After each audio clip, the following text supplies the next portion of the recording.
ये कहानी है पोल्का शिनोयामा की, जिसके अंदर एक दिन किसी दूसरे आदमी का सोल घुस जाता है, लेकिन वो आदमी पिछले लाइफ में बहुत ज्यादा पावरफुल और ढेर सारे सुपर पावर्स को यूज कर सकता था, और वो आदमी उन सुपर पावर्स को इस वर्ल्ड में भी यूज कर सकता है। लेकिन इस वर्ल्ड में उससे भी पावरफुल एक सुपर विलेन मौजूद होता है और एक ऑर्गेनाइजेशन भी होता है, जिन्हें अगर उसके सुपर पावर्स के बारे में पता चल जाता है तो वो लोग उसे तभी ही खत्म कर देंगे। तो क्या पोल्का अपने आइडेंटिटी को छुपाते हुए इन सारे सुपर विलेन्स का सामना कर पाएगा?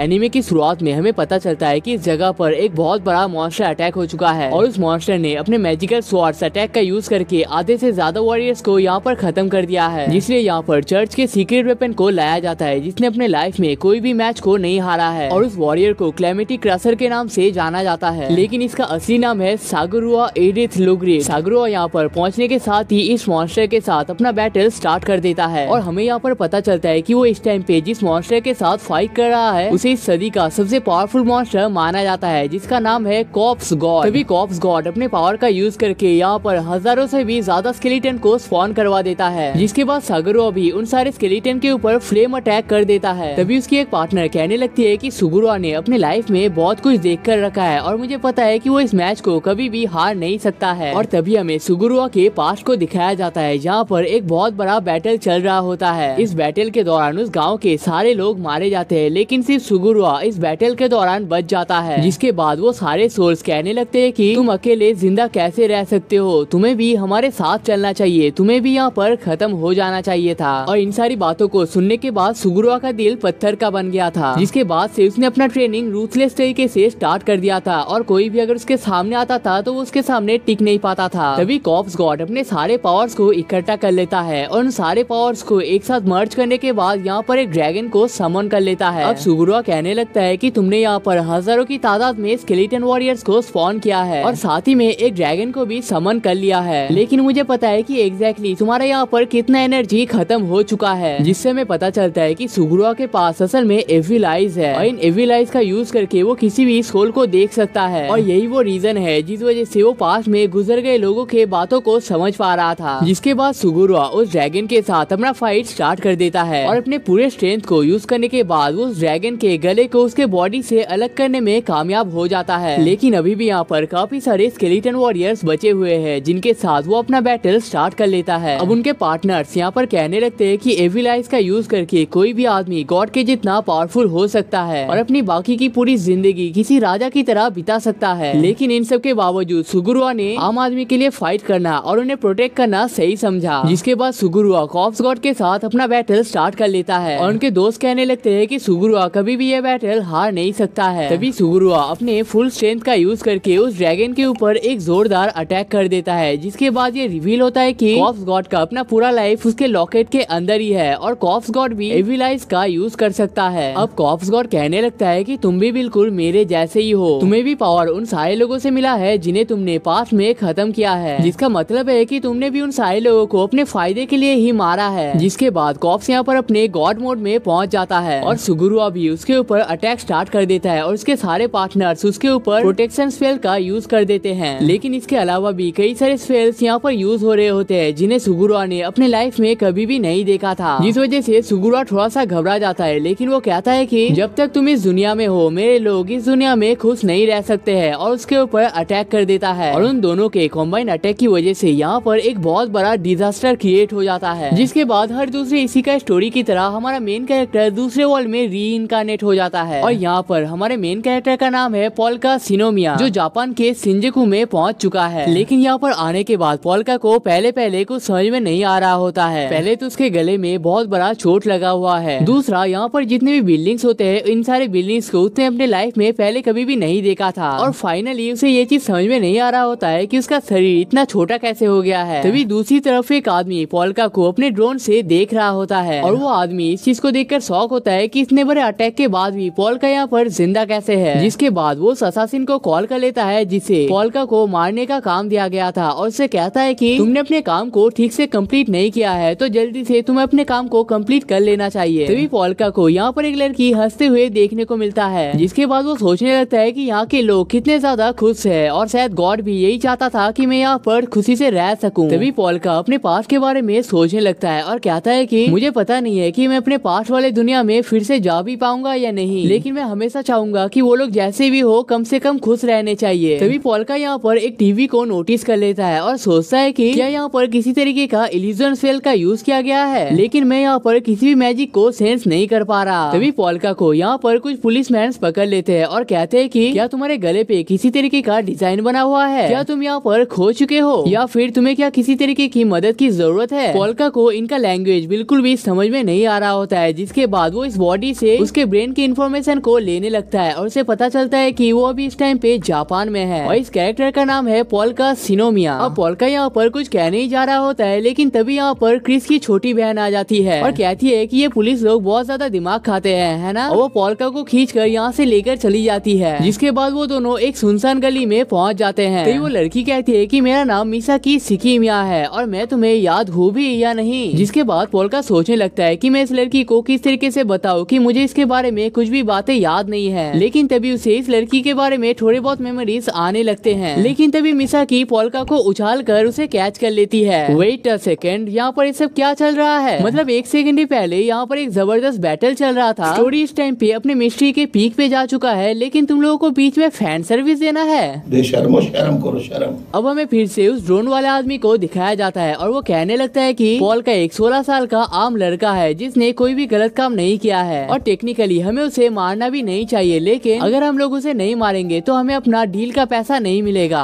तभी मिसाकी कहने लगती है कि तुम्हारा शरीर एकदम गर्म और चार्मिंग लग रहा है और देखकर ऐसा बिल्कुल भी नहीं लग रहा है कि तुम्हारे साथ थोड़ी देर पहले एक बुरी तरीके का हादसा हुआ है। तभी वो फिर से कहने लगती है लेकिन ऐसा कैसे हो सकता है, मुझे ठीक से याद है मैंने तुम्हें अच्छे तरीके से खत्म किया था। जिसके बाद हमें पता चलता है कि ये वही लड़की है जिसने पोल्का को इस वर्ल्ड में खत्म किया था। जिसे सुनने के बाद पोल्का अपने पूरी तेजी के साथ यहाँ से भाग जाता है और एक कंस्ट्रक्शन एरिया में पहुँच जाता है। अब पोल्का यहाँ पर कहने लगता है कि वो यहाँ पर स्पिरिट्स को सेंस नहीं कर पा रहा है। इस वर्ल्ड के हवा में भी मैजिक बहुत ही कम अमाउंट में है और वो इस टाइम पे जिसके शरीर के अंदर है मानो उसने कभी भी मैजिक पावर्स का यूज ही नहीं किया है और इस तरीके से वो अपने गले के घाव को भी ठीक नहीं कर पाएगा। और तभी यहाँ पर मिसाकी भी पहुँच जाती है और पोल्का के साथ अपना फाइट स्टार्ट कर देती है। तभी पोल्का सोचने लगता है कि उसके रिफ्लेक्शन तो फास्ट है, लेकिन वो इस तरीके से इस लड़की के सामने टिक नहीं सकता है। तभी मिसाकी उसके ऊपर ब्लेड से अटैक कर देता है और कहता है कि बहुत टाइम बाद इन ब्लेड से कोई बच पाया है। जिसके बाद पोल्का यहाँ से भागने की कोशिश करता है और सोचने लगता है कि कितनी अजीब बात है, थोड़ी देर पहले ये जगह कितना सुंदर और खुशहाल लग रहा था, लेकिन अभी मानो यही जगह उसके मौत का रीजन बन चुका है। तभी मिसाकी यहाँ पर उसे अपने ब्लेड से मारने में कामयाब हो जाती है। लेकिन तभी पोल्का कहता है कि पिछले लाइफ में मैं अपने आप को प्रोटेक्ट करने में कामयाब नहीं हुआ था, लेकिन अब मुझे दूसरा मौका मिला है और मैं इस मौके को ऐसे ही आसानी से जाने नहीं दूंगा। जिसके बाद वो यहाँ से फिर से भागने लगता है। अब मिसाकी कहने लगती है कि मैंने इससे पहले भी कई सारे गैंगस्टर और क्रिमिनल्स को खत्म किया है, लेकिन ये लड़का उन सब से बहुत ही अलग लग रहा है और मैंने अगर इस लड़के को जल्दी खत्म नहीं किया तो शायद मैं इसके ट्रैप में फंस जाऊंगा। और तुम लोगों को तो पता ही होगा कि यहाँ पर किस टाइप के ट्रैप का बात चल रहा है। मतलब हम लोग यहाँ पर ट्रैप पे ट्रैप फेंके जा रहे हैं, लेकिन भाव देने का कोई भी चांस ही नहीं है। लेकिन दूसरी तरफ ये लड़का मारपीट करके और भागा दौड़ी करके ट्रैप बना रहा है। ओ भाई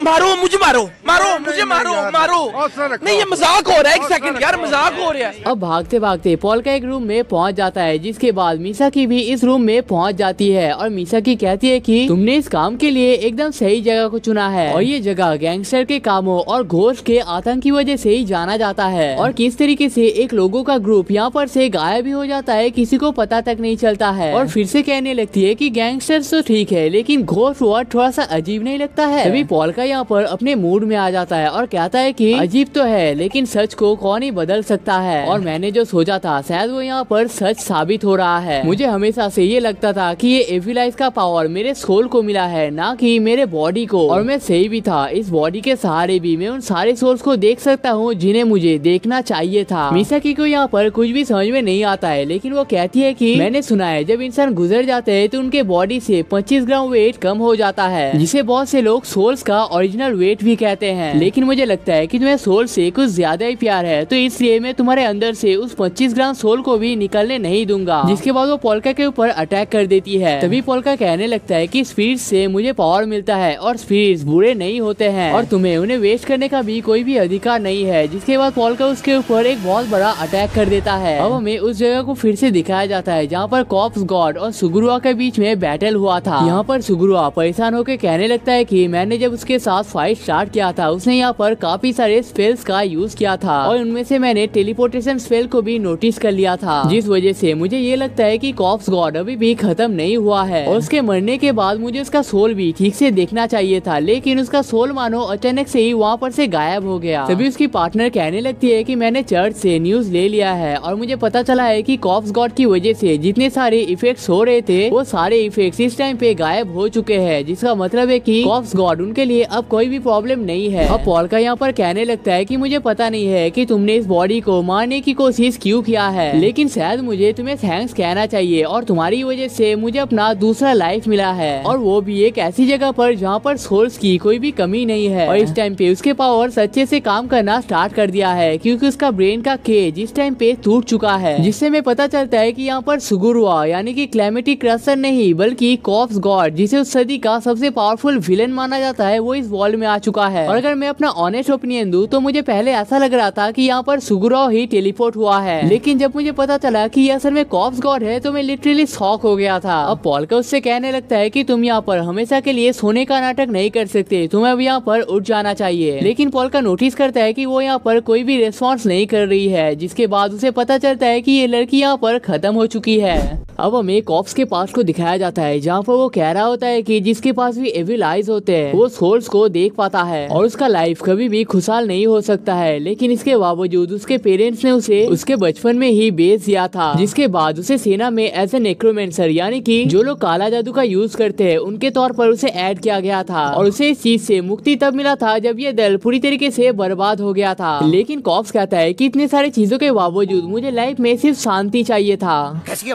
अब हमें केव के अंदर कुछ भूखे बच्चों को दिखाया जाता है और कॉर्प्स उन्हें थोड़ा सा खाना देने का डिसीजन लेता है। अब ऐसे ही करते करते एक दिन उन बच्चों को कॉर्प्स के सीक्रेट के बारे में पता चल जाता है, लेकिन उन बच्चों ने कॉर्प्स के साथ ही रहने का डिसीजन ले लिया और उसके साथ ही टाइम स्पेंड करने लगे और इसी के दौरान एक लड़की कॉर्प्स के लिए फीलिंग डेवलप करने लगती है। लेकिन आम लोगों को ये चीज बिल्कुल भी मंजूर नहीं था। एक स्केलेटन एक आम आदमी के साथ कैसे रह सकता है और उन लोगों ने इन पर अटैक करना इन लोगों के साथ रहने से ज्यादा सही समझा और इसी चीज के दौरान वो लड़की यहाँ पर मारी जाती है। अब कॉर्प्स यहाँ पर अपने आप को संभाल नहीं पाता है और एक ही अटैक से उन सारे लोगों को यहाँ पर खत्म कर देता है। लेकिन इसके बावजूद कॉर्प्स को अपने लाइफ में सिर्फ शांति चाहिए था, जिसके बाद वो अपना पूरा टाइम सिर्फ डार्क एनर्जी के बारे में पढ़ने में ही लगा देता है और उस दिन का वेट करने लगता है जब एक सच्चा वॉरियर आके उसे जिंदगी से मुक्ति देगा, क्योंकि वो इंसानों की तरह ऐसे ही नहीं मर सकता है। और फाइनली जब उस वॉरियर ने उसके ऊपर अटैक किया था उसने अपना सुप्रीम रीइंकार्नेशन टेक्निक को ऑन कर लिया था और सिर्फ इसी वजह से वो इस वर्ल्ड में रीइंकार्नेट हो सका है। अब ड्रोन वाला आदमी यहाँ पर बहुत ज्यादा फ्रस्ट्रेटेड हो चुका है क्योंकि उसने ऐसा चीज अपने लाइफ में पहले कभी भी नहीं देखा था। लेकिन तभी उसे उसकी मालिक कॉल कर लेती है और कहती है कि तुमने अपना काम अभी तक फिनिश क्यों नहीं किया है। लेकिन तभी वो आदमी उन्हें एक वीडियो भेज देता है और उन लोगों को इस वीडियो को देखने के लिए कहता है। अब हमें पोल्का के सीन को दिखाया जाता है और वो कह रहा होता है कि इतनी मेहनत करने के बाद मैं इस दुनिया में आ सका हूँ और मुझे यहाँ पर अपनी लाइफ को वेस्ट नहीं करना है। और तभी वो फिर से कहता है कि अगर इस दुनिया के लोगों को पता चला कि मैंने एक लड़की को यहाँ पर खत्म कर दिया है तो वो लोग मुझे यहाँ पर शांति से जीने नहीं देंगे। लेकिन मैंने तो इसके ऊपर कितना कमजोर अटैक किया था, ये लड़की इतनी जल्दी खत्म कैसे हो सकती है, इसके पास कोई हीलिंग या फिर रिकवरी स्पेल भी नहीं है क्या। अब हमें फिर से ड्रोन वाले आदमी को दिखाया जाता है और वो कहता है कि मेरा नाम टाकुमी कुरोया है और मैं अपने ड्रोन और नेटवर्क के सहारे अपने बिजनेसेस को रन करता हूँ और कभी कभी ज्यादा कमीशन के लिए मैं गैंगस्टरों को बॉडी छुपाने में मदद कर देता हूँ। लोग मुझे एक अच्छा आदमी मानते हैं और मैंने उनकी उम्मीदों को कायम रखा है, लेकिन मैं इस घटिया केस में कैसे फंस गया ये तो मुझे भी नहीं पता है। अब हम देखते हैं कि उनकी लीडर अटैक स्पॉट की तरफ जा रही होती है और थोड़ी देर के अंदर वो पोल्का के सामने पहुंच जाती है और इस लीडर का नाम क्लैरिसा है। क्लैरिसा आते ही टाकुमी से पूछने लगता है कि यहाँ पर 2 ड्रोन्स क्या कर रहे हैं। टाकुमी बताता है कि उसका सिर्फ एक ही ड्रोन है और दूसरा ड्रोन पहले ही खत्म हो चुका है, लेकिन अजीब बात यह है कि दूसरा ड्रोन बिना मोटर के चले ही उड़ रहा है। अब पोल्का कहता है कि उसे बस यहाँ पर थोड़ा सा ही टाइम लगेगा लगेगा, जिसके बाद वो अपने काम को फिनिश कर लेगा। लेकिन पोल्का यहाँ पर जिन टेक्निक्स का यूज कर रहा है, इसे देखकर वो सब लोग बुरी तरीके से शॉक होते हैं। तभी क्लैरिसा टाकुमी से पूछने लगती है कि क्या ये काम तुम्हारा है। टाकुमी बताता है कि अगर वो इस टाइप के CGI को बना पाता तो वो इस काम को नहीं कर रहा होता। अब पोल्का कहता है कि थोड़ी देर बाद आप लोगों को इसके ऊपर सिर्फ रिजोल्यूशन मैजिक को यूज करना पड़ेगा, जिसके बाद ये ऑटोमेटिक ही ठीक हो जाएगा। लेकिन वो सब लोग यहाँ पर चुप ही रहते हैं, क्योंकि उनमें से किसी को भी इस मैजिक के बारे में कुछ भी पता ही नहीं है। तभी पोल्का उनसे पूछने लगता है कि क्या तुम लोगों के पास हीलिंग स्पेल या फिर रीजेनरेशन का स्पेल नहीं है। वो लोग कहते हैं कि उन लोगों ने ये सारी चीजें सिर्फ गेम के अंदर ही देखा है, लेकिन पोल्का को गेम का मतलब नहीं पता होता है। तभी पोल्का उनसे पूछने लगता है कि क्या यहाँ पर स्पिरिट आर्ट या फिर मैजिक टेक्निक को सिखाया नहीं जाता है। वो लोग बताते हैं कि इस वर्ल्ड में बहुत ही कम ही लोग हैं जो अपने आप को मैजिशियन बोलते हैं, लेकिन उनमें से भी ज्यादातर लोग ढोंगी होते हैं। तभी पोल्का को रियलाइज होता है कि वो इस टाइम पे जिस वर्ल्ड में आ चुका है, इस वर्ल्ड के लोग मैजिक टेक्निक को यूज नहीं कर सकते हैं और ये उसके लिए एक बड़ा खतरा बन सकता है। तभी पोल्का यहाँ पर एक आदमी को घायल कर देता है और कहता है कि अगर तुम लोगों ने एक स्टेप भी आगे बढ़ाया तो मुझसे बुरा कोई नहीं होगा। लेकिन तभी उन्हें न्यूज मिलता है कि साकुजावा बिल्डिंग में इस टाइम पे आग लग चुका है। अब इस चीज को सुनकर वो लोग बहुत ज्यादा टेंशन में आ जाते हैं, क्योंकि याकुजावा बिल्डिंग में काफी सारे बच्चे भी रहते हैं। लेकिन क्लैरिसा कहती है कि जब तक हमारा ये काम खत्म नहीं हो जाता है, हम लोग वहाँ पर नहीं जा सकते हैं। तभी वो लोग देखते हैं कि एक अजीब सा आंख उनके टैब की तरफ देख रहा है, जिसके बाद वो लोग तुरंत ही उसे मार देते हैं। तभी पोल्का कहता है कि यहाँ पर किस टाइप का मुसीबत आ चुका है, क्या कोई मुझे कह सकता है। क्लैरिसा कहती है कि याकुजावा बिल्डिंग एक अनऑफिशियल नर्सरी है, जहाँ पर गरीब लोगों के बच्चे पढ़ने के लिए आते हैं और उनके मॉम डैड वही पर काम करते हैं। अब पोल्का उन बच्चों को बचाने का ऑफर देता है और कहता है कि मैं अपने पास्ट के लाइफ में बहुत बार जल चुका हूँ और मुझे पता है कि जलने पर कैसा महसूस होता है, और मैं ये सेम चीज बच्चों के लिए होने नहीं देना चाहता। अब क्लैरिसा उसे वहाँ पर जाने का परमिशन दे देती है, लेकिन पूरे टाइम टाकुमी को उसके ऊपर नजर रखना पड़ेगा। अब पोल्का अपने पावर का यूज करके उस बिल्डिंग की तरफ जाने लगता है जिस पावर को उसने उस रूम में कलेक्ट किया था। और टाकुमी कह रहा होता है कि जब ये मिसाकी से बच के भाग रहा था तब तो इतना तेज नहीं जा रहा था, और भाई भागेगा भी कैसे, हजारों साल पुराना कंकाल है तो क्या हुआ है, तो वो मर्द ही ना, इसलिए लड़कियों के सामने कमजोरी तो निकल ही जाती है। बात तो सही है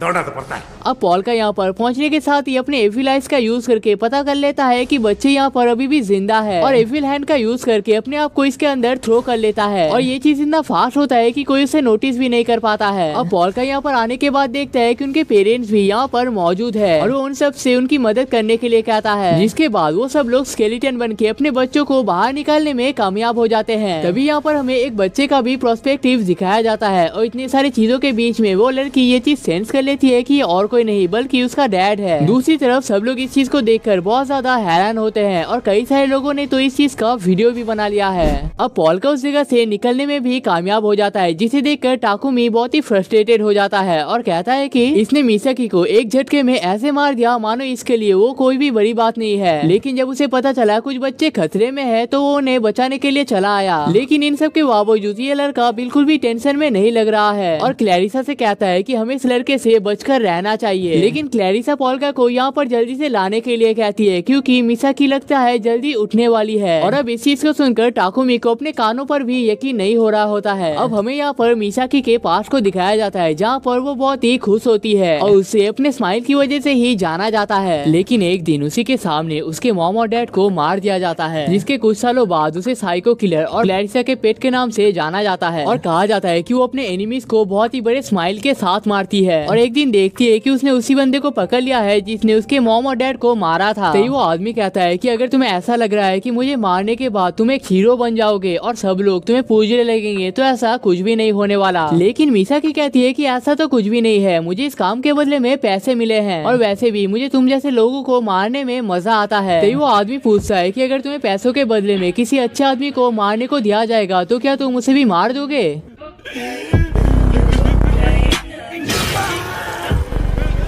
तभी मिसाकी कहती है कि मुझे इस काम को करने में कोई भी प्रॉब्लम नहीं होगा, जिसके बाद वो एक अच्छे आदमी के तौर पर पोल्का को चूज कर लेती है, और इसी वजह से वो पोल्का को मारने के लिए आया था। अब इसके बाद मिसाकी एक बैरियर के पास आ जाती है और कहती है कि मैंने बुरे आदमी को तो बहुत मारा है और एक अच्छे आदमी को भी बिना किसी प्रॉब्लम के मार दिया, जिसका मतलब है कि मैं इस टाइम पे सबसे बुरा आदमी बन चुका हूँ और मुझ जैसे लोगों को इस दुनिया में रहने की कोई भी जरूरत नहीं है। जिसके बाद मिसाकी यहाँ से जंप कर लेती है, लेकिन तभी उसे कॉल आ जाता है, जिस वजह से वो यहाँ पर रुक जाती है और उसे पता चलता है कि जिस आदमी को उसने थोड़ी देर पहले मार के आया था वो अभी भी जिंदा है और उसे अपने काम को फिनिश करने का ऑर्डर दिया जाता है। और आप लोगों को पता होगा कि इसी चक्कर में मिसाकी खुद ही यहाँ पर मारी जाती है। अब हमें यहाँ पर प्रेजेंट टाइम को दिखाया जाता है जहाँ पर मिसाकी की आँख खुल जाती है और कहती है कि 1 सेकंड पहले ही तो मेरे ऊपर एक बहुत ही बड़ा हमला हुआ था। पोल्का कहता है कि तुम यहाँ पर खत्म ही हो गए थे, लेकिन मैंने अपने मैजिक पावर का यूज करके तुम्हें वापस लाया है। और इस टाइम पे क्लैरिसा भी यहाँ पर मौजूद होती है, जिस वजह से वो मीसा को हक कर लेती है। लेकिन भाई स्टोरी के बीच में ऐसे मोमेंट्स को मत लाओ यार,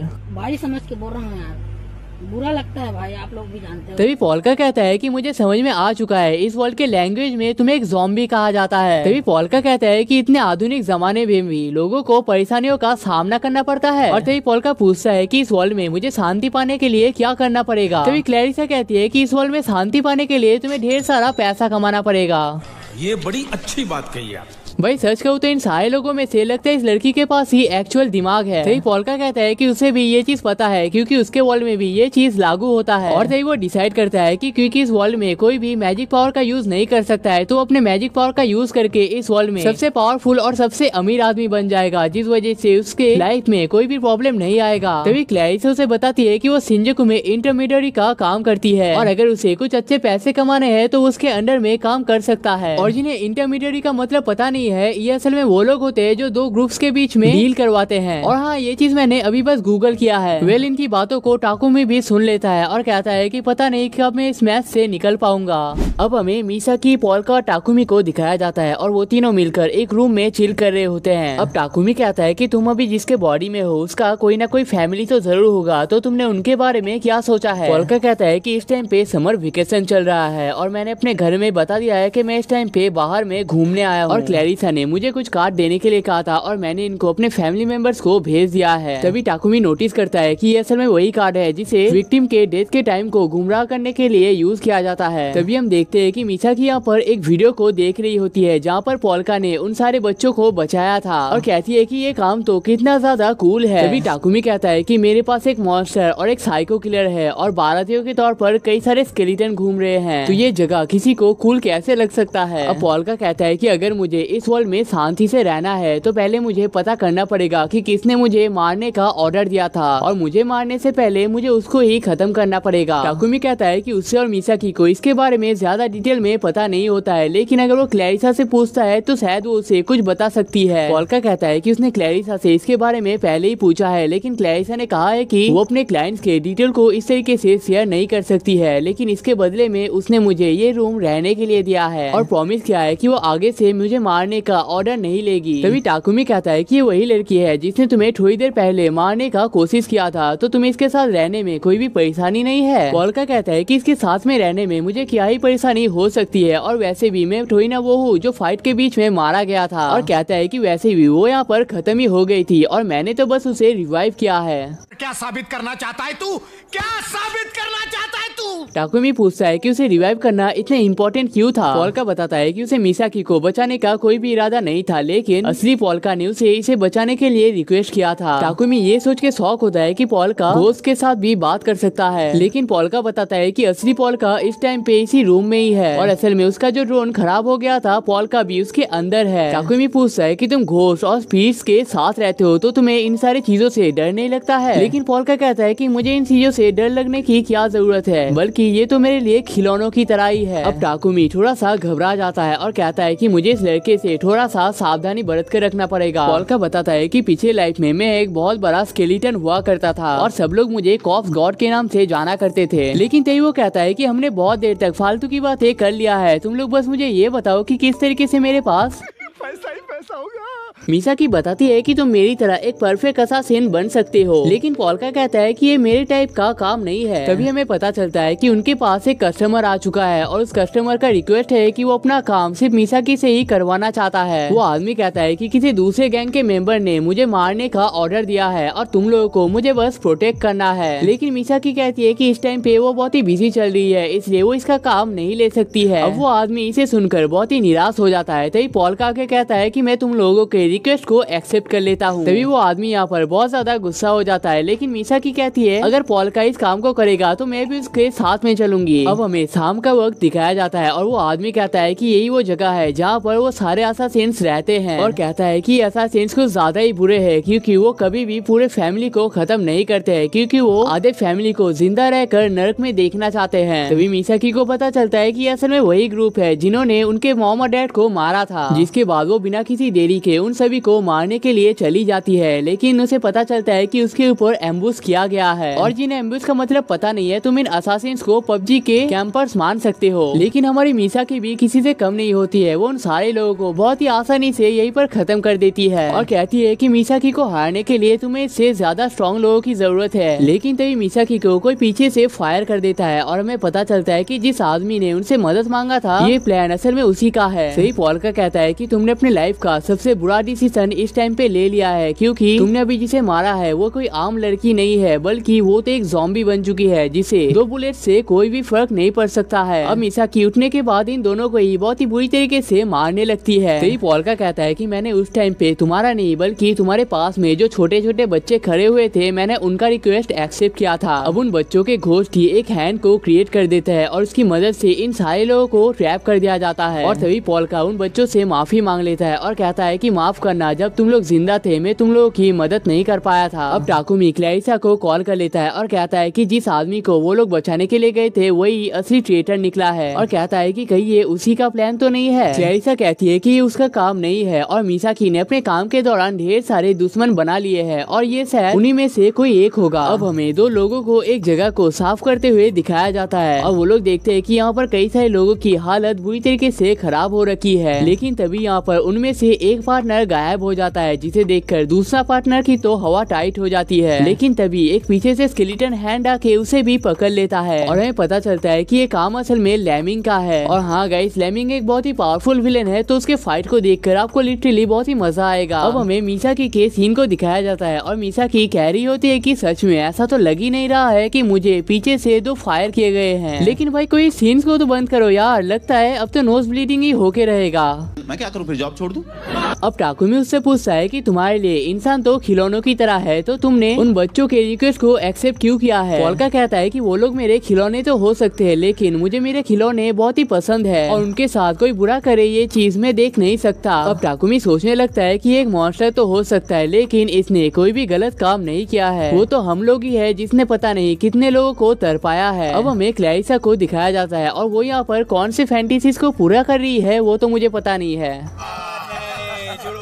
लेकिन तभी क्लैरिसा को एक अजीब सा कॉल आ जाता है और उससे पूछा जाता है कि क्या तुम्हारे टीम में एक मॉन्स्टर को ऐड किया गया है। क्लैरिसा इस चीज को साफ साफ ना कर देती है और कहती है कि जिसने आज उनके टीम में ज्वाइन किया है वो तो असल में मिसाकी का छोटा भाई है और उसे छुट्टी के दौरान कुछ पैसे चाहिए थे, इसलिए वो उनके अंडर काम कर रहा है। अब पॉल का यहाँ पर उनके बुक्स को पढ़ने लगता है और उसे पता चलता है कि यहाँ पर ज्यादा सुपरनैचुरल चीजें एग्जिस्ट नहीं करते हैं, लेकिन इस वर्ल्ड में फैंटम एग्जिस्ट करता है जो कि उनके वर्ल्ड में भी पाया जाता है। अब मिसाकी फैंटम्स के बारे में सुन के एक्साइटेड हो जाती है, जिसके बाद पॉल का कहता है कि अगर उसके पास इनफ माना हो जाता है तो मिसाकी को भी फैंटम में बदल सकता है, जिसे सुनकर मिसाकी और भी ज्यादा एक्साइटेड हो जाती है। दूसरी तरफ टाकुमी कह रहा होता है कि पता नहीं मुझे इतने छोटे से लाइफ में और क्या क्या देखना पड़ेगा, लेकिन वैसे भी मेरा लाइफ बहुत ही बोरिंग हो रहा था, तो फाइनली मुझे कुछ इंटरेस्टिंग करने को तो मिला है। अब थोड़े टाइम बाद वो सब लोग एक साथ खाना स्टार्ट कर देते हैं और टाकुमी पूछता है कि मिसाकी तो इस टाइम पे जिंदा नहीं है, तो उसके बॉडी का क्या होगा। पॉल का कहता है कि उसे कुछ खास फर्क तो नहीं पड़ेगा, लेकिन वो पहले से बहुत ज्यादा पावरफुल और कम सेंसिटिव हो जाएगी। मिसाकी चाहे तो कच्चे मीट को भी खा सकता है, लेकिन अगर उसने किसी जिंदा जीव को काट लिया तो वो थोड़ी देर के लिए पैरालाइज हो सकता है। लेकिन तभी मिसाकी पॉल का कोई कार्ड लेती है और कहती है कि ये चीज तो सच में वर्क करता है। अब मिसाकी टाकुमी से कहता है कि अगर मैंने तुम्हें अभी काट लिया तो ये इनडायरेक्ट किसकी तरह हो सकता है, तो तुम्हें इससे शायद मजा आएगा। लेकिन टाकुमी कहता है कि मैं एक इज्जतदार और उसूल पे चलने वाला बिजनेसमैन हूँ और मैं अपने क्लाइंट के साथ कभी भी ऐसा व्यवहार नहीं कर सकता। अब हमें एक बार के सीन को दिखाया जाता है जहाँ पर एक आदमी क्लैरिसा का वेट कर रहा होता है और बारटेंडर से पूछता है कि किसी तरीके का प्रॉब्लम आ चुका है क्या। बारटेंडर बताता है कि क्लैरिसा का आजकल काम में बहुत ही प्रेशर चल रहा है, इसलिए वो आज शायद लेट ही आएगी। तभी वो आदमी कहता है कि ये स्केलेटन वाला मामला बहुत ही ज्यादा चल रहा है, लेकिन इसमें इतना इंटरेस्टिंग क्या है ये तो मुझे पता नहीं है, क्योंकि अगर मैं भी मर गया तो मैं भी तो एक स्केलेटन ही बन जाऊंगा ना। लेकिन तभी एक आदमी आके उस आदमी को यहाँ पर उठा लेता है। तभी हम देखते हैं कि एक आदमी दूसरी तरफ इनसे माफी मांग रहा होता है क्योंकि उसके पास पे करने के लिए इनफ पैसे नहीं है। तभी एक आदमी उसे मारने के लिए जाता है, लेकिन हम देखते हैं कि वो आदमी ही यहाँ पर घायल हो जाता है और उस अकेले आदमी ने इन सारे आदमियों को मार दिया है। अब हमें उस जगह को दिखाया जाता है जहाँ पर पोल्का ने कई सारे लोगों को ट्रैप कर दिया था। फॉर्चुनेटली यहाँ पर पुलिस तो आ जाती है, लेकिन एक आदमी यहाँ पर आने के साथ ही एक मुक्का मार के इस पूरे बॉल को ही तोड़ देता है, जिसके बाद यहाँ पर स्पेशल डिवीजन के लोगों को बुलाया जाता है और वो लोग यहाँ पर आने के साथ ही कहने लगते हैं ये काम किसी आम आदमी का नहीं है, ये तो हम में से ही किसी एक का काम है। और उनका पहला ही शक लेमिंग या फिर ग्राइम रीपर के ऊपर जाता है क्योंकि आजकल जितने भी केसेस आ रहे हैं उनमें से ज्यादातर इन दोनों का ही काम है। और हाँ, इन स्पेशल डिवीजन के लोगों में से इसका नाम है सुबाकी इवानोमे और इसका नाम है कोजाबुरो अरासे। अब हमें पोल्का के सीन को दिखाया जाता है और वो कहता है कि इस टाइम पे उसे पहले से बेटर लग रहा है। तभी टाकुमी कहता है कि हम लोग तो तुम्हारे वहाँ के लोगों जैसे नहीं दिखते हैं, तो तुम्हें यहाँ पर थोड़ा सा अजीब नहीं लगता है? पोल्का कहता है कि ऐसा तो कुछ भी नहीं है, तुम लोग तो बिल्कुल मेरे वहाँ के लोगों के जैसे ही दिखते हो, लेकिन तुम लोगों का स्टाइल थोड़ा सा अलग है। और मुझे लगता है कि यहाँ पर पोल्का मिसाकी के स्टाइल का बात कर रहा है। कुछ पूछा मैंने कुछ।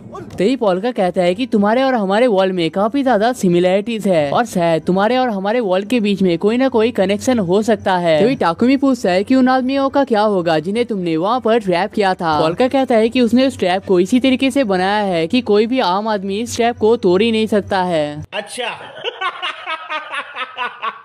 वेल गाइस, हम सभी को पता है कि ये ट्रैप ऑलरेडी टूट चुका है, लेकिन क्या आप लोग बता सकते हो कि लेमिंग और ग्राइंड रीपर में से इस ट्रैप को किसने तोड़ा है? अब हमें शिंजुकू के पुलिस स्टेशन को दिखाया जाता है जहाँ पर एक इम्पोर्टेंट मीटिंग चल रहा होता है। सुबह की बताता है कि fire breathing bug, grime reaper और लेमिंग इस टाइम पे उसके लिए सबसे बड़ा खतरा है और जिस जगह पे सारे लोगों को ट्रैप किया गया था वहाँ पर लेमिंग के फुटस्टेप भी पाए गए हैं। और भी यहाँ पर कई सारे लोगों के नाम बताए जाते हैं जो कि उतना इम्पोर्टेंट नहीं है, इसलिए मैंने उनके नामों को बस लिख दिया है। सुबह की कहता है कि इन सारे लोगों में से ज्यादातर लोगों को मार दिया गया है या फिर सॉलिटरी में लिया गया है और कहता है कि हम मटेरियल कॉम्पाइलेशन के 3rd डिवीजन का हिस्सा है और ये सारे इन्फॉर्मेशन हमारे बाहर नहीं जाना चाहिए। और कहता है कि स्केलेटन ने जिस जगह से लोगों को बचाया था उन्हें अपने सीक्रेट सोर्सेज से पता चला है कि उस जगह पे फायर ब्रीदिंग बग ने आग लगाया था, लेकिन उन्हें उस स्केलेटन के बारे में ज्यादा डिटेल्स अभी तक पता नहीं चले हैं। तभी एक आदमी पूछता है कि ये वीडियो किसी तरीके का CGI हो सकता है क्या? तभी सुबह की कहता है कि कई सारे अलग अलग लोगों ने अलग अलग एंगल से वीडियो बनाया है और अलग अलग लोकेशन से अपलोड भी किया है, तो इस वीडियो के फेक होने के चांसेस कई हद तक कम हो जाते हैं। और सुबह की कहता है कि हमें पैनिक करने का कोई भी जरूरत नहीं है क्योंकि हमेशा इन सारे केसेस के पीछे कोई ना कोई इंसान ही होता है। और कहता है कि हमने फैंटम सॉलिटरी केस के अंदर भी देखा था कि इसके पीछे एक एफिशिएंट आदमी का ही काम था। और कहता है कि हम लोग इस केस को भी किसी न किसी तरीके से सॉल्व कर ही लेंगे क्योंकि हर केस के पीछे हमेशा कोई ना कोई इंसान ही होता है। अब हम देखते हैं कि पोल्का एक सॉफ्ट टॉय के साथ कुछ शो कर रहा होता है और टाकुमी भी इस टाइम पे यहाँ पर मौजूद होता है। तभी पोल्का कहता है कि उसने असली पोल्का के लाइफ को इस सॉफ्ट टॉय के अंदर डाल दिया है, जिस वजह से उसे अब उसके ड्रोन की कोई भी जरूरत नहीं है। और इसे सुनकर टाकुमी बहुत ही खुश हो जाता है और कहता है कि अगर दूसरा पोल्का भी बात कर पाता तो ये उनके लिए बहुत ही बेनिफिशियल हो सकता था। पोल्का कहता है कि ये चीज तो पॉसिबल है, लेकिन उसे इसके लिए किसी जिंदा आदमी के जीप की जरूरत है या फिर उसे जीप को बनाने के लिए काफी ज्यादा माना को वेस्ट करना पड़ेगा। तो वो कहता है कि उनके वर्ल्ड के हवा में माना का अमाउंट बहुत ज्यादा कम है और उसे आसपास कोई स्पिरिट भी नहीं मिल रहा है, जिससे वो अपने पावर को भी रीजनरेट नहीं कर पा रहा है। और कहता है कि अगर ऐसा ही चलता रहा तो मैं अपने फर्स्ट कस्टमर से मिलने से पहले ही अपने सारा माना को खो दूंगा। और वैसे भी उसे पोल्का की आत्मा को इस दुनिया में रखने के लिए बहुत सारे माना को वेस्ट करना पड़ रहा है। और कहता है कि सैडनेस, एंगर, डिफीट, रिग्रेट ये सारे ऐसे चीजें हैं जिनसे वो सोल्स को मैजिक पावर में ट्रांसफॉर्म कर सकता है। और इसलिए जब उसे बेसमेंट में काफी सारा माना मिल गया था उसी पावर का यूज करके उसने मिसाकी को एक पल में हरा दिया था। तभी टाकुमी बताता है कि ऐसी जगह जहाँ पर काफी सारे सोल्स रहते हैं इन जगह को ढूंढना काफी ज्यादा मुश्किल होता है। तभी मिसाकी दूसरे पोल्का से कहता है कि तुम्हें यहाँ पर चिंता करने की कोई भी जरूरत नहीं है क्योंकि मैं तुम्हें प्रोटेक्ट करूंगा। लेकिन पता नहीं क्यों इस टाइम पे दूसरा पोल्का पूरी तरीके से लाल हो जाता है। और गाइस यहाँ पर दो पोल्का होने की वजह से मुझे बहुत ही कंफ्यूजन हो रहा है, इसलिए हम इस सॉफ्ट टॉय वाले पोल्का को पोल्का ही कहेंगे और जो इस टाइम पे पोल्का के बॉडी में है उसे हम कॉप्स गॉड कहेंगे। तभी कॉप्स कहता है कि उसे इस चीज का दूसरा रास्ता भी पता है, लेकिन इसके लिए उसे माना स्टोन की जरूरत है। और माना स्टोन को इस वर्ल्ड में जेम्स स्टोन के नाम से जाना जाता है, जैसे कि हीरे, मोती एक्सेट्रा एक्सेट्रा। और कहता है कि अगर वो एक बकेट हीरो को खरीद कर अगर उनसे सारे पावर को अब्सॉर्ब कर लेता है तो वो अपने सारे पावर को फिर से रीगेन कर सकता है। और इस चीज को सोचकर वो यहाँ पर बहुत ही खुश हो रहा होता है। लेकिन तभी टाकुमी कहता है कि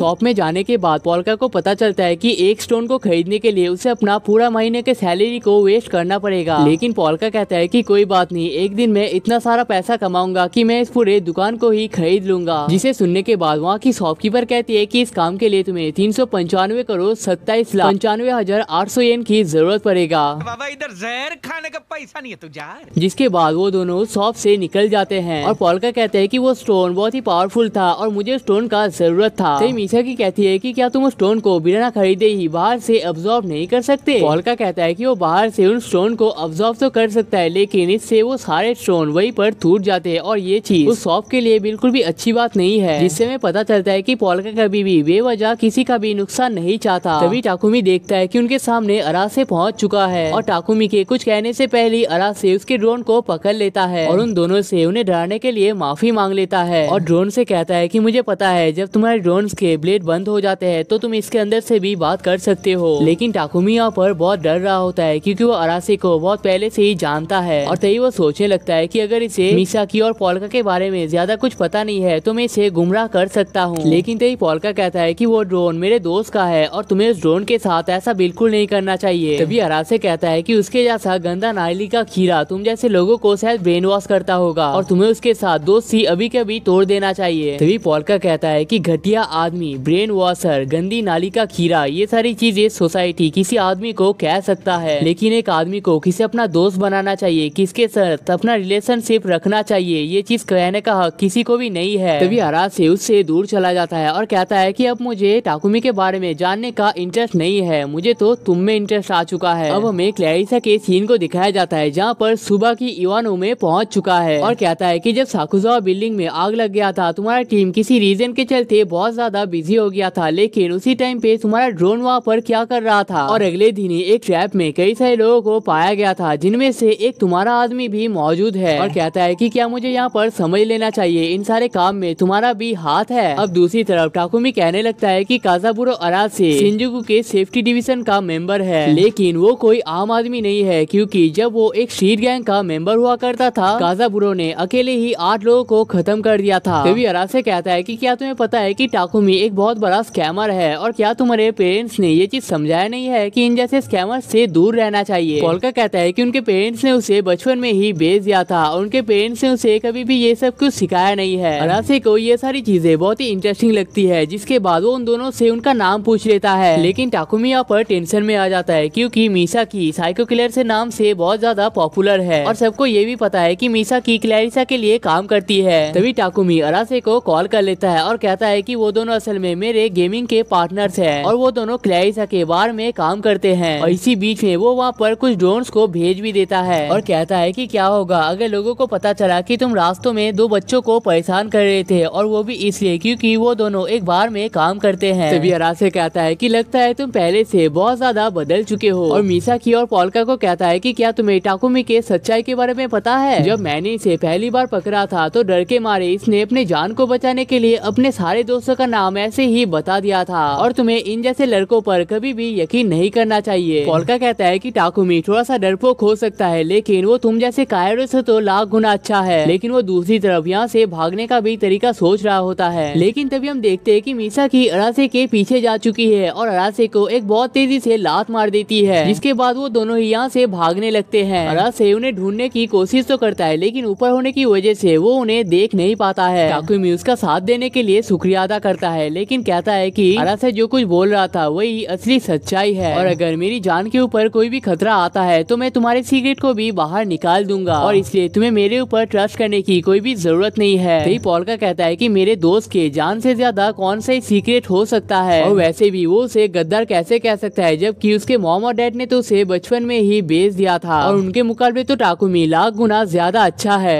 अब हमें फिर से सुबाकी के सीन को दिखाया जाता है जहाँ पर वो अपने होश में नहीं होता है और वो अपने केस के बारे में इम्पोर्टेंट डिटेल्स को शेयर कर रहा होता है। तभी क्लैरिसा के पार्टनर्स कह रहे होते हैं कि ये अपने केस के बारे में इम्पोर्टेंट डिटेल्स को शेयर कर रहा है तो ये हमारे लिए खतरा तो नहीं हो सकता है। क्लैरिसा कहती है कि ये यहाँ पर प्रॉब्लम तो क्रिएट कर सकता था लेकिन हमने इससे कुछ भी पूछा नहीं है और ये जो कुछ भी कह रहा है वो अपने मन से कह रहा है जिसमें हम लोगों का कोई भी हाथ नहीं है। थोड़ी देर में मिसाकी और पोल्का यहाँ पर पहुँच जाते हैं जिसे देखकर सुबाकी कहता है कि आजकल के बच्चों के डिमांड तो कुछ ज्यादा ही महंगे हो चुके हैं। तभी सुबाकी उन्हें अपने पास बुला लेता है और कहता है कि मुझे तुम लोगों से कुछ इम्पोर्टेंट बात करना है। और इतने में सुबाकी के पास एक मैसेज भी आ चुका है जहाँ पर अरासे ने कहा है कि 2 बच्चे इस बार में आ सकते हैं और उन्हें उनके बारे में ज्यादा से ज्यादा डिटेल्स चाहिए। अब हमें थोड़ी देर पहले के स्टेशन के सीन को दिखाया जाता है जहाँ पर अरासे अपने पार्टनर को उसके सीने पे लगे फुटस्टेप को स्कैन करने के लिए कहता है और जब मिसाकी ने उसे लात मारा था तो ये निशान उसी टाइम पे लग गया था जिसके बाद उन्हें पता चलता है कि ये सेम फुटस्टेप ह्यूमन ट्रैप के पास भी पाया गया था। जिसके बाद अरासे अपने सारे पार्टनर्स को लेकर यहाँ पर से निकल जाता है। दूसरी तरफ पोल्का अपनी लाइफ में पहली बार लेमन जूस खा रहा होता है जिसके बाद वो कहता है कि ये लेमन जूस से बहुत ही अच्छा है और वो इसे अपने कोल माइन के फ्रेंड्स के साथ भी शेयर करना चाहता है। दूसरी तरफ टाकुमी अरासे को यहाँ पर आते हुए नोटिस कर लेता है और वो जल्दी से पोल्का को कॉल कर लेता है और पोल्का को जल्द से जल्द यहाँ से निकलने के लिए कहता है। लेकिन तभी हम एक दूसरे स्क्रीन में देखते हैं कि एक आदमी बिल्डिंगों के सहारे यहाँ पर आने की कोशिश कर रहा है और दूसरी तरफ कुछ लोग कह रहे होते हैं कि आज से करीब 5 साल पहले लेमिंग को पहली बार देखा गया था और लेमिंग ने इतने सारे क्राइम्स कर दिए हैं जितना एक आदमी अपने पूरे जिंदगी में नहीं करता है और उन्हें शक है कि वो लोग कभी भी लेमिंग को ढूंढ भी पाएंगे या नहीं। अब बदकिस्मती की वजह से पोल्का के निकलने से पहले ही अरासे यहाँ पर पहुँच जाता है जिसके बाद अरासे और सुबाकी एक साथ कहने लगते हैं कि हमें तुम दोनों से कुछ इम्पोर्टेंट डिटेल्स निकालने हैं। लेकिन तभी यहाँ पर इलेक्ट्रिसिटी चली जाती है जिसके बाद अरासे कहता है कि मुझे तो पहले से ही पता था यहाँ पर ऐसा ही कुछ होने वाला है। लेकिन क्लैरिसा कहती है कि ये काम हमारा नहीं है और लाइट को जला देती है। लेकिन लाइट को जलाने के बाद वो लोग एक ऐसे चीज को देखते हैं जिन्हें देखने के बाद उन्हें अपनी आंखों पर यकीन नहीं होता है।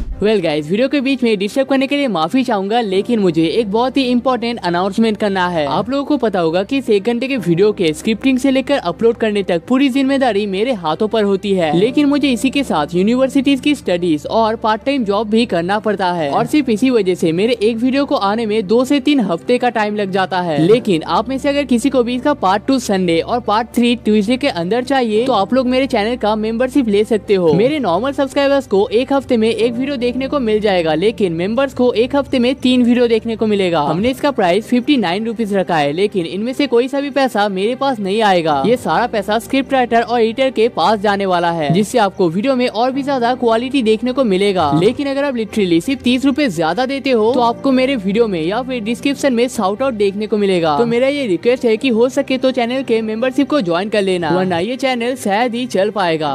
हमें पता चलता है कि यहाँ पर लेमिंग पहुँच चुका है। सब लोग लेमिंग को देखकर शॉक हो रहे होते हैं लेकिन लेमिंग के पास में जो हजारों की तादाद में सोल्स होते हैं इसे देखकर पोल्का शॉक होता है। अब क्लैरिसा अपने पार्टनर्स को शांत होने के लिए कहती है और कहती है कि अगर लेमिंग को हमें मारना ही होता तो पहले ही हमें मार दिया होता, इतने टाइम का वेट नहीं कर रहा होता। और सुबाकी यहाँ पर सोच रहा होता है कि अगर वो यहाँ पर चुपचाप खड़ा रहता है तो लेमिंग उसे शायद छोड़ सकता है। भाई अब मुझे पक्का पता चल चुका है इस बंदे को पन्नी के नशे के अलावा और कुछ करना ही नहीं आता। अब लेमिंग अपने फुल तेजी के साथ उन सारे लोगों को एक साथ मारने लगता है लेकिन तभी अरासे एक बोतल को लेकर उसके पास चला जाता है और कहता है कि तुमने मुझे सीरियस ना लेकर बहुत बड़ी गलती कर दी है। अब लेमिंग फिर से भाग जाता है लेकिन इस बार मिसाकी को लेकर भागने लगता है। अरासे उसे रोकने की कोशिश तो करता है लेकिन इस बार भी वो उसे रोकने में कामयाब नहीं हो पाता है। अब पोल्का अपने पावर्स से उसे रोकने के लिए तो जाता है लेकिन वो अपने पावर्स को यूज नहीं कर पाता है क्योंकि उसे याद आता है कि यहाँ पर काफी सारे पुलिस मौजूद है और अगर उन्हें पता चल गया कि वो मैजिक पावर्स का यूज कर सकता है तो इस वर्ल्ड में शांति से नहीं रह सकता है। तभी पोल्का फिर से सोचता है कि अगर मैं मिसाकी को यहाँ से जाने दूंगा तो मैं इस वर्ल्ड में तो छोड़ो हजारों वर्ल्ड में भी शांति से नहीं रह पाऊंगा। जिसके बाद वो लेमिंग के ऊपर अटैक करना स्टार्ट कर देता है। अब इन चीजों को देखकर सुबाकी और अरासे बहुत ही शॉक होते हैं क्योंकि उन्होंने अपनी लाइफ में ऐसी चीजों को कभी भी नहीं देखा था। तभी बीच में पोल्का मिसाकी को लेमिंग से अलग करने में कामयाब हो जाता है जिसके बाद लेमिंग मिसाकी को फिर से पकड़ने के लिए जाता है और पोल्का अपने सारे पावर्स का यूज करके उसे रोकने की कोशिश करता है लेकिन लेमिंग लेमिंग इतना फास्ट और एक्यूरेट होता है कि पोल्का के अटैक भी यहाँ पर उतने कामयाब नहीं हो पाते हैं। अब लेमिंग के मिसाकी के पास पहुँचने के बाद ही मिसाकी लेमिंग को कुछ कहने लगती है और तभी अचानक से वो लेमिंग को काट देती है। मिसाकी यहाँ पर सोच रही होती है कि जैसे उसने पोल्का को बेहोश कर दिया था, इसी तरीके से वो लेमिंग को भी बेहोश कर सकता है। लेकिन लेमिंग के हाथ में इतने सारे बैंडेजेस होने की वजह से मिसाकी उसे टच नहीं कर पाता है, जिसके बाद मिसाकी अपने फोक से उसके ऊपर अटैक कर देती है। जिसके बाद पोल्का समझ जाता है कि वही फोक है जिसमें मिसाकी का सलाइवा लगा हुआ है, लेकिन इसका अमाउंट कम होने की वजह से लेमिंग को यहाँ पर सिर्फ चक्कर आ रहे होते हैं। अब पोल्का यहाँ पर मिसाकी को शुक्रिया अदा करने लगता है और कहता है कि तुमने जो काम किया है इससे ज्यादा कुछ फर्क तो नहीं पड़ेगा, लेकिन मुझे अपने सुप्रीम आर्ट को एक्टिवेट करने का मौका मिल चुका है। और यहाँ पर एक बहुत बड़े स्केलेटन को स्पॉन कर देता है। अब हमें थोड़े टाइम बाद का सीन दिखाया जाता है जहाँ पर पोल्का मिसाकी को बचाने में कामयाब हो जाता है और टाकुमी तो इस चीज को यकीन कर ही नहीं पाता है और कहता है कि लेमिंग का नजर एक बार जिस आदमी पर पड़ जाता है वो आदमी कभी भी जिंदा नहीं बच पाता है। और शायद ऐसा पहली बार हो रहा है कि लेमिंग अपने केस में फेल हो चुका है। दूसरी तरफ हम देखते हैं कि सुबाकी और अरासे भी इस फाइट के बाद बच चुके हैं, लेकिन इन दोनों की हालत यहाँ पर बहुत ही खराब हो रखी है। और सुबाकी को तो अभी तक ये चीज समझ में नहीं आ रहा है कि कहीं वो यहाँ पर सपना तो नहीं देख रहा है। अब पोल्का मिसाकी को शुक्रिया अदा करता है और कहता है कि मुझे पता है कि तुमने लेमिंग के साथ अपना कुछ सीक्रेट शेयर किया है और इसी वजह से मुझे उसे हराने का मौका मिला है। मिसाकी कहती है कि उसने यहाँ पर कोई भी खास काम नहीं किया है, बल्कि वो तो तुम ही थे जिनने हम सबको इस जगह से प्रोटेक्ट किया है। तभी पोल्का को अपने टीचर की बातें याद आने लगती है और उनके टीचर ने उससे कहा था कि फर्क नहीं पड़ता है कि तुम किसी आदमी को कितने सालों से जानते हो, अगर तुम्हें उसे मदद करने का मन करता है तो तुम्हें तभी उसकी मदद कर देनी चाहिए, क्योंकि तुम्हें कभी भी पता नहीं होता है कि तुम्हें दूसरा मौका मिलेगा भी या नहीं। और कहती है कि मुझे पता है तुम्हें गॉड की तरफ से हजारों सालों तक जीने का मौका मिला है, लेकिन इससे फर्क नहीं पड़ता कि तुम किसी आदमी के साथ अपना रिश्ता कितने सालों तक बना पाते हो, फर्क इससे पड़ता है कि तुम्हें उस आदमी के साथ रिश्ता बनाने में मजा आना चाहिए। जिसके बाद पोल्का रियल पोल्का मिसाकी और टाकुमी से कहता है कि मुझे तुम्हारे वर्ल्ड के बारे में ज्यादा कुछ पता नहीं है, लेकिन मुझे तुम्हारे वर्ल्ड के बारे में बहुत कुछ जानना है। और कहता है कि मुझे अब उस शांति की कोई भी जरूरत नहीं है, क्योंकि मुझे अपने लाइफ को और काटना नहीं है, मुझे अपने लाइफ को तुम लोगों के साथ बिताना है। अब लेमिंग अपने बॉस के पास पहुंच जाता है और अपने बॉस को कहता है कि जिन्बा इस टाइम पे खत्म हो चुका है और जिन्हें जिन्बा याद नहीं है ये वही आदमी है जिसने मिसाकी को मारने का कोशिश किया था। लेकिन उसका बॉस कहता है कि जब तक लेमिंग सेफ है उन्हें इन सारे लोगों से कोई भी फर्क नहीं पड़ता है। तो हम लोग देखते हैं कि उसके डेस्क में एक पिक्चर पड़ा हुआ है जहाँ पर मोस्ट प्रॉब्ली ये पोल्का के फैमिली का पिक्चर है। तभी लेमिंग पोल्का की तरफ इशारा करके कहता है कि ये बंदा अभी भी जिंदा है। तभी उसका बॉस कहता है कि पोल्का तुम अभी भी जिंदा हो, लेकिन ये चीज तुमने मुझे बताया नहीं है। अब हमें पोल्का के सीन को दिखाया जाता है जहाँ पर वो अपने दोस्तों को समझा रहा होता है कि अगर उसे इस वर्ल्ड में शांति से रहना है तो उसे काफी सारे पैसों की जरूरत है और इसलिए वो यहाँ पर एक बिजनेस को स्टार्ट करना चाहता है। तो पोल्का उन्हें एक पेन दिखाता है जिसके अंदर उसने किसी आदमी का आत्मा डाला हुआ है। तो वो पेन यहाँ पर लिखता है कि मेरा नाम होसोरोगी है, 5 साल पहले मैं इस जगह पर गुजर गया था और मुझे क्लाइसा के लोगों से मिलकर बहुत ही अच्छा लगा है। तो पोल्का उन्हें समझाता है कि उसके पास एक ऐसा सुपर पावर है जिसकी मदद से वो आत्माओं को ऑब्जेक्ट के अंदर डाल सकता है और वो इसी पावर का यूज करके टैलेंटेड बंदों के आत्माओं को ऑब्जेक्ट के अंदर डाल देगा और उससे वो अच्छे से अच्छा काम करवा सकता है और इस चीज से शायद उसके पास जल्दी ही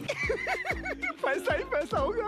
तभी टाकुमी कहता है कि मुझे पता है ये बिजनेस चाय और गोलगप्पे के बिजनेस को खड़ा करने के बाद उनके फ्रेंचाइजी बेचने से तो बहुत ही अच्छा है, लेकिन क्या तुम्हारा दिमाग खराब हो चुका है? अगर किसी को पता चल गया कि तुम यहाँ पर सोल्स का यूज कर सकते हो तो ये हमारे लिए बहुत बड़ा खतरा बन सकता है। तो ये पेन यहाँ पर कहता है कि अगर तुम लोगों को पैसे कमाने हैं तो मेरे पास एक परफेक्ट आइडिया है। अब तुम लोग शायद इस चीज पर यकीन नहीं करोगे, लेकिन उस पेन की बातों को मानने के बाद वो लोग यहाँ पर 100,000 येन कमा लेते हैं, जो कि इंडियन करेंसी में 57,000 रुपीज होते हैं और उन्होंने ये सारा पैसा सिर्फ एक हफ्ते में कमाया है। अब तुम लोग सोच रहे होगे कि ऐसा क्या काम है जिसकी मदद से वो लोग एक हफ्ते में ही इतना ज्यादा पैसे कमा लेते हैं।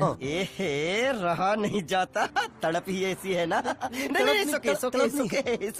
वेल वो लोग यहाँ पर एक्चुअली फॉर्च्यून टेलिंग का बिजनेस स्टार्ट करते हैं और हाँ ये वही बिजनेस है जहाँ पर ये लोग 10 रुपए लेकर तुम्हें अपना फ्यूचर बताते हैं, लेकिन ये शॉप उनसे थोड़ा सा स्पेशल है। पोल्का के पास एक बूढ़ी औरत फॉर्च्यून टेलिंग के लिए आती है, लेकिन साथ ही में उसके उसके साथ उसका हस्बैंड भी होता है जो कि इस टाइम पे गुजर चुका है। तभी वो आत्मा पोल्का के पास जाकर कुछ कहता है, जिसके बाद पोल्का कहता है कि आपने पिछले महीने में ही अपने किसी करीबी को खो दिया है और आप जिस चीज को ढूंढ रहे हैं वो आपके घर के पीछे लाइमस्टोन के नीचे पड़ा हुआ है। और इस औरत को असल में अपने हस्बैंड का छुपाया हुआ सेफ का की नहीं मिल रहा होता है और पोल्का यहाँ पर उसी चीज का लोकेशन बता देता है। ये तो सिर्फ एक केस हो गया, लेकिन पोल्का मेजोरिटी केसेस को कैसे संभालता है? प्लान बहुत ही सिंपल है। एक पेपर में हर किसी को अपना नाम और एज एक पेपर में लिखना पड़ता है, जिसके बाद टाकुमी उस डिटेल को लेकर उनके आईडी को हैक करने लगता है। जिसके बाद पोल्का अपने थर्ड आई से उस डिटेल्स को देख रहा होता है और सेम टाइम पे वो इन डिटेल्स को उनके सामने कह रहा होता है और अपने आप को असली साबित करने के लिए यहाँ पर मैजिक पेंसिल्स का भी यूज कर रहा होता है। लेकिन अब एक एग्जाम्पल तो बनता है। पोल्का के पास एक आदमी फॉर्च्यून टेलिंग के लिए आता है, जिसके बाद पोल्का उनसे कहता है कि तुम्हारी लाइफ की सबसे बड़ी प्रॉब्लम है कि तुम गेम के एडिक्शन को छोड़ नहीं पाते हो, तो तुम्हें सबसे पहले उस चीज को छोड़ देना चाहिए और तुम्हें अपने मेडिकल प्रोफेशन में और भी ज्यादा फोकस करना चाहिए। लेकिन वो आदमी इस चीज को देखकर शॉक हो जाता है जब पोल्का ये भी बता देता है कि उसका पैर टूटा हुआ है, जबकि उसने ये डिटेल्स किसी के साथ भी शेयर नहीं किया था। और इन्हीं ट्रिक्स का यूज करके पोल्का यहाँ पर 100% एक्यूरेसी के साथ सारी चीजों को गेस कर रहा होता है। अब इसके बाद पोल्का कहता है कि ये सारे पैसे हम सब में इक्वली डिवाइड होने चाहिए। इसके बाद टाकुमी कहता है कि तुम्हारा दिल सच में बहुत ही बड़ा है, लेकिन असली पोल्का यहाँ पर कह रहा होता है कि उसे यहाँ पर कोई भी पैसों की जरूरत नहीं है। तभी टाकुमी कहता है कि ऐसा तो होना ही था, पोल्का ने अपने लाइफ में बहुत सारे पैसों को पहले ही देख लिया है और इसका रीजन है कि लेकिन तभी यहाँ पर कुछ लोग पहुँच जाते हैं, जिनमें से 2 बच्चे भी मौजूद होते हैं। इस लड़की का नाम है काजुकी शिनोयामा और इस लड़के का नाम है शिजुकी शिनोयामा। और वो दोनों पोल्का से कहने लगते हैं कि अंकल पोल्का, हमने आपको तो 1 महीने से देखा ही नहीं है। तभी पोल्का समझ जाता है कि ये दोनों असली पोल्का को जानते हैं। जिसके बाद वो यहाँ पर अपने मुंह को छुपाने लगता है और कहता है कि पोल्का? कौन पोल्का? मुझे तो पोल्का के बारे में कुछ पता ही नहीं है। तभी काजुकी कहने लगती है कि आपकी मजाक करने की आदत अभी तक गई नहीं है और कहती है कि मैंने सुना है कि आपने फॉर्च्यून टेलिंग का काम स्टार्ट किया है, तो क्या आपको मेरे भी फ्यूचर के बारे में पता है? मिसाकी कहती है कि हम लोग इस टाइम पे फॉर्च्यून टेलिंग नहीं करते हैं, अगर तुम्हें अपना फ्यूचर जानना है तो तुम कल सुबह 10 बजे यहाँ पर आ सकते हो। तभी काजुकी यहाँ पर गुस्सा हो जाती है और कहती है कि तुम्हें पता है कि तुम किसके सामने बात कर रहे हो? टाकुमी कहता है कि एक गरीब लड़की से जो कि कुछ रीजंस के चलते अचानक से अमीर हो चुकी है। अब काजुकी यहाँ पर रोने वाली होती है, लेकिन पोल्का टाकुमी को यहाँ पर रोक देता है और काजुकी को हक कर लेता है। शिजुकी कुछ कहने जा रहा होता है, लेकिन पोल्का उसे भी हक कर लेता है और कहता है कि तुम्हें अपना फ्यूचर जानना था ना, तो मैं कहता हूँ कि तुम लोगों का फ्यूचर है और मैं तुम्हारे फ्यूचर को प्रोटेक्ट करूंगा। लेकिन तभी हमें पता चलता है कि पोल्का यहाँ पर उन बच्चों से नहीं बल्कि एक इविल स्पिरिट से बात कर रहा है और कहता है कि घर में बता देना, कल मैं घर में वापस आ रहा हूँ। जिसके बाद वो सब लोग यहाँ पर से चले जाते हैं। तभी टाकुमी कहता है कि तुम सिर्फ एक इविल स्पिरिट के बातों में आकर इतना बड़ा डिसीजन ले लिया है। लेकिन पोल्का कहता है कि वो लोग मेरे अपने ही है और उन्हें प्रोटेक्ट करना मेरी जिम्मेदारी है और वैसे भी वो बच्चे मुझे अपने कुछ बच्चों की याद दिला रहे थे। अब वो दोनों रास्ते में बात कर रहे होते कि उन्हें पोल्का अंकल का बिहेवियर बहुत ही अलग लग रहा था। लेकिन तभी उनके सामने टाकेरू शिनोयामा यानी कि लेमिंग का बॉस पहुंच जाता है और उन्हें रात में इस तरीके से घूमने के लिए मना करता है और उनसे पोल्का अंकल के बारे में पूछने लगता है। वो लोग बताते हैं कि पोल्का कल उनके घर में वापस आने वाले हैं। जिसके बाद टाकेरू कहता है कि तुम्हें इस टाइम पे सावधान रहना चाहिए, क्योंकि शिजुका के साथ जो हुआ था वो तुम लोगों के साथ भी हो सकता है। जिसके बाद हमें पता चलता है कि इस इविल स्पिरिट का नाम ही शिजुका है। दूसरी तरफ मिसाकी पोल्का से पूछता है कि क्या तुम्हें रियल पोल्का के घर के रास्ता भी पता है? टाकुमी कहता है कि पोल्का के फैमिली शिनोयामा ग्रुप के मेंबर है, जिनके पास ट्रिलियंस में पैसे हैं। हाँ, वो लोग जापान के सबसे रिचेस्ट पर्सन तो नहीं है, लेकिन उनके पास बहुत ज्यादा पैसे हैं और यहाँ तक कि वो लोग MC स्टैंड के शूज को भी खरीद सकते हैं। 80,000 के शूज है, 80,000 के, तेरा घर जाएगा इसमें। पोल्का के पिताजी रोजान शिनोयामा ग्रुप के लीडर हैं। उनकी उम्र इस टाइम पे 79 हो चुकी है और उनके टोटल 2 बच्चे हैं, जिनमें से दूसरा बच्चा पोल्का है और अगर उन्हें कल को कुछ हो जाता है तो उनका सारा प्रॉपर्टी में से आधा पोल्का को मिल जाएगा। और ये बहुत ही आसान सी बात है कि क्यों पोल्का के इतने सारे दुश्मन हैं और इसीलिए टाकुमी उसे वहाँ पर जाने से पहले उसे एक बॉडीगार्ड लेने का सलाह देता है, क्योंकि वो सबके सामने अपने मैजिक पावर्स का तो यूज नहीं कर सकता है। जिसके बाद पोल्का एक स्केलेटन को कुछ कपड़े पहना के उसे अपना बॉडीगार्ड कह देता है। लेकिन टाकुमी कहता है कि क्या तुमने पहले कभी भी बॉडीगार्ड को देखा भी है? जिसके बाद पोल्का कहता है कि पिछले लाइफ में उसके पास सैबर टूथ टाइगर और सिविलियन कॉप्स नाम का 2 प्रोटेक्टर हुआ करता था, लेकिन इस वर्ल्ड में उसे एक भरोसेमंद इंसान की जरूरत है जो कि साथ ही में बहुत ही स्ट्रॉन्ग होना चाहिए। जिसके बाद वो दोनों ही एक साथ मिसाकी की तरफ देखते हैं।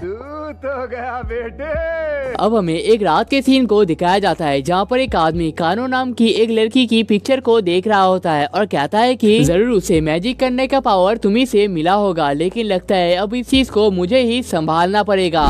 अब अगले सीन में टाकुमी पोल्का को शिनोयामा फैमिली के बारे में बता रहा होता है। शिनोयामा फैमिली में सबसे बड़ा गाकू शिनोयामा है जिसकी उम्र 48 ईयर्स है और वो पोल्का का बड़ा भाई है। और टाकेरू जो कि पोल्का का भतीजा है वो शिनोयामा फैमिली के सिक्योरिटी डिवीजन का हेड है। और टाकुमी पोल्का को इसी आदमी से सावधान रहने के लिए कहता है क्योंकि इसने 26 साल की उम्र से ही इस काम को स्टार्ट कर दिया था और उसे इस कंपनी के बारे में बहुत सी चीजें पता है। अब पोल्का और मिसाकी रियल पोल्का के घर के पास पहुंच जाते हैं और पोल्का ने कभी इतना बड़ा घर नहीं देखा था। तभी यहाँ पर टाकेरू पहुंच जाता है और पोल्का से कहता है कि तुम तो कहीं पर घूमने के लिए गए थे तो फिर तुम वापस आ क्यों गए हो। पोल्का कहता है कि इतनी देर तक बाहर घूमने के बाद मुझे पता चला है कि जिंदगी का असली मजा तो घर में ही होता है। तभी टाकेरू पूछता है कि तुम्हारे साथ जो ये लड़की है ये कौन है। अब मिसाकी अपने आप को यहाँ पर वेलकम करती है और कहती है कि मेरा नाम मिसाकी सिकिमिया है। अब इसके बाद वो सब लोग घर के अंदर पहुँच जाते हैं और मिसाकी सबको बताने लगती है कि किस तरीके से वो इस दुनिया को छोड़कर जाने वाली थी लेकिन पोल्का ने उसके जान को बचाया है। तभी टाकेरू कहता है कि उसे ये चीज सुनकर बहुत ही अच्छा लगा कि पोल्का भी किसी का जान बचा सकता है, लेकिन जिसका जान बचाया है वो इतने बड़े स्टील कंपनी के ओनर की बेटी है। लेकिन मिसाकी बताती है कि उनके फैमिली अब इस बिजनेस को रन नहीं करते हैं। टाकेरू कहता है कि उन्हें उनके पास्ट के बारे में सब कुछ ही पता है और उसे जब ये पता लगा था तो उसको भी बहुत ही बुरा लगा था क्योंकि जब टाकेरू छोटा हुआ करता था मिसाकी के फैमिली ने उसे बहुत ज्यादा हेल्प किया था। लेकिन तभी एक लड़की आके मिसाकी को हक कर लेती है और कहती है कि तुम तो कितने प्यारे हो और तुम्हें हमारे फैमिली का हिस्सा होना चाहिए था। टाकेरू उसे ऐसी बातें करने से मना कर देता है और जिससे बाद हमें पता चलता है कि इस लड़की का नाम कीरी है और ये टाकेरू की वाइफ है। तो पोल्का पूछता है कि घर के बाकी मेंबर्स कहाँ पर हैं। जिसके बाद काजुकी कहती है कि उसके मॉम और डैड जापान में नहीं रहते हैं और बाकी जितने भी मेंबर्स हैं वो सब लोग काम के लिए जा चुके हैं। लेकिन तभी पोल्का एक ऐसे आदमी को नोटिस कर लेता है जिसे रियल पोल्का भी नहीं पहचानता है। जिसके बाद हमें पता चलता है कि एक रैंडम रिलेटिव है जिसे कोई भी पहचानता नहीं है। जैसे तुम लोगों ने हिंदी सीरियल्स में देखा होगा कि कोई किसी का भांजा ताऊ भतीजा होता है लेकिन कोई किसी को पहचानता नहीं है, तो यह आदमी उन्हीं में से एक है। तभी शिजुकी यहाँ पर रियल पोल्का को नोटिस कर लेता है और पूछता है कि ये सॉफ्ट टॉय यहाँ पर क्या कर रहा है। तभी सायो कहती है कि मुझे इस शार्क के बारे में पता है और मैंने इस मूवी को भी देख कर रखा है और इस मूवी को मैं 10 में से 7 का रेटिंग देना चाहूंगा। जिसके बाद हमें पता चलता है कि ये लड़की असल में शार्क का बहुत बड़ी फैन है। लेकिन तभी यहाँ पर पोल्का के डैड रोजान शिनोयामा पहुँच जाते हैं। तभी उनका रिलेटिव उनसे फार्मा इंडस्ट्री के बारे में बात करने लगता है लेकिन रोजान कहते हैं कि उन्हें इन चीजों के बारे में कोई भी इंटरेस्ट नहीं है और उसे यहाँ से चले जाने को कहते हैं। अब रोजान पोल्का को अपने पास बुला लेते हैं और पोल्का घर से बिना बताए जाने के लिए माफी मांग लेता है। रोजान कहते हैं कि वो इतने टाइम से इन सारे लोगों का बातों को ही सुन रहा था लेकिन पोल्का ने अपने बारे में ज्यादा कुछ बताया नहीं है, इसलिए वो उनके साथ प्राइवेट में बात करना चाहते हैं और मिसाकी को थोड़ी देर के लिए गार्डन में घूमने के लिए कहते हैं। अब हमें सुबाकी और अरासे के सीन को दिखाया जाता है जहाँ पर सुबाकी कह रहा होता है कि केस को सॉल्व करने के लिए हमें थोड़ा सा क्रेजी तो बनना ही पड़ेगा। जिसके बाद वो लोग 10A सोरीमिया के पास पहुँच जाते हैं जो कि फैंटम सॉलिटरी के नाम से पॉपुलर है और सुबाकी उससे साकुजावा बिल्डिंग के बारे में पूछने लगता है और कहता है कि फायर ब्रीदिंग बग जब भी आग लगाता है वहाँ पर अपना एक निशान छोड़ कर जाता है और उन्हें साकुजावा बिल्डिंग पे भी ये निशान देखने को मिला था, जिसका मतलब है कि ये काम फायर ब्रीदिंग बग का ही है। और उन्हें अपने सूत्रों से पता चला है कि फायर ब्रीदिंग बग अचानक से कहीं पर अटैक नहीं करता है, वो किसी जगह को अटैक करने से पहले 6 या फिर 7 महीने तक प्लानिंग करता है और उस जगह को फायर लगाने के लिए तैयार करता है। ठीक जैसे एक बग लकड़ी के टुकड़े को कई सालों तक खाता है लेकिन वो लकड़ी अचानक से एक दिन में टूट जाता है। अब हमें शिजुकी और काजुकी के सीन को दिखाया जाता है जहाँ पर वो दोनों यहाँ पर टहल रहे होते हैं लेकिन वो इविल स्पिरिट यहाँ पर बहुत ज्यादा डर रहा होता है। अब हमें इन तीनों के पास को दिखाया जाता है जहाँ पर शिजुकी काजुकी बहुत तेजी से रो रहे होते हैं और कह रहे होते हैं कि किस तरीके से उन दोनों ने उनके मॉम के बैग को जंगल में खो दिया है। तभी शिजुका उन दोनों को यहाँ पर रोने के लिए मना कर देती है और उस बैग को अकेले ही ढूंढने के लिए चली जाती है। शिजुकी को वो बैग तो मिल जाता है लेकिन उसे पता चलता है कि यहाँ पर 2 लोग बातें कर रहे हैं और उनमें से वो रिलेटिव भी होता है जिनके बारे में हमें ज्यादा कुछ बताया नहीं गया है और उन दोनों ने असल में उन ट्विंस को यहाँ पर जलाने का प्लान किया था। अब शिजुका इस बात को सुनने के बाद ही उन्हें वार्न करने के लिए जाने लगती है लेकिन इसके बीच में ही पता नहीं कुछ रीजन से चलते वो जल जाती है। फाइनली वो उनके पास पहुँच तो जाती है लेकिन इसका कोई फायदा नहीं है क्योंकि वो ऑलरेडी एक इविल स्पिरिट में बदल चुकी है और हजारों बार चाहने के बावजूद बावजूद भी वो यहाँ पर कुछ भी नहीं कर सकती है। अब हम प्रेजेंट के सीन में पहुँच जाते हैं जहाँ पर पोल्का अपने डैड को वो सारी चीजें बता रहा होता है जो कि यहाँ पर से जाने के बाद उसके साथ हुआ है। पोल्का के डैड इन सारे बातों को सुनकर बहुत ही खुश लग रहे होते हैं और पोल्का भी इस चीज से बहुत ही शांत हो जाता है कि उसके डैड को कुछ भी पता नहीं चला है। तभी रोजान कहते हैं कि मैं तो तुमसे सिर्फ एक बात पूछना ही भूल गया, मुझे बस इतना बता दो कि तुम असलियत में हो कौन। पोल्का यहाँ पर कुछ कहने ही जा रहा होता है लेकिन उसके डैड उसके गले में एक स्वॉर्ड रख देते हैं और कहते हैं कि भले ही मेरी उम्र हो चुकी है लेकिन मुझे बेवकूफ समझने की गलती मत करना। मुझे अपने बेटे के बारे में हर चीज अच्छे से पता है और तुम मुझे इतना बता दो कि मेरा बेटा असल में कहाँ पर है। तभी पोल्का कहता है कि आपसे मिलकर मुझे बहुत ही अच्छा लगा और मुझे पता नहीं था कि असली डैड इस टाइप का होता है। एटलीस्ट मेरे पास में मैंने जिस टाइप का देखा था उनसे तो आप लाख गुना ज्यादा अच्छे हो। लेकिन तभी यहाँ पर एक ब्लास्ट का आवाज सुनाई देता है जिसके बाद पोल्का कहता है कि मैंने शिजुकी और काजुकी को बचाने का प्रॉमिस किया है इसलिए मुझे अभी यहाँ से जाना पड़ेगा। जिसके बाद वो अपने तेजी के साथ यहाँ से जाने लगता है। तभी यहाँ पर कोई और कहने लगता है कि तुम्हारे पास अच्छा मौका था, तुम्हें इस लड़के को अभी मार देना चाहिए था। लेकिन रोजान कहता है कि उसकी शक्ल हूबहू मेरे बेटे के जैसा है इसलिए मैं उसे इस तरीके से मार नहीं सकता।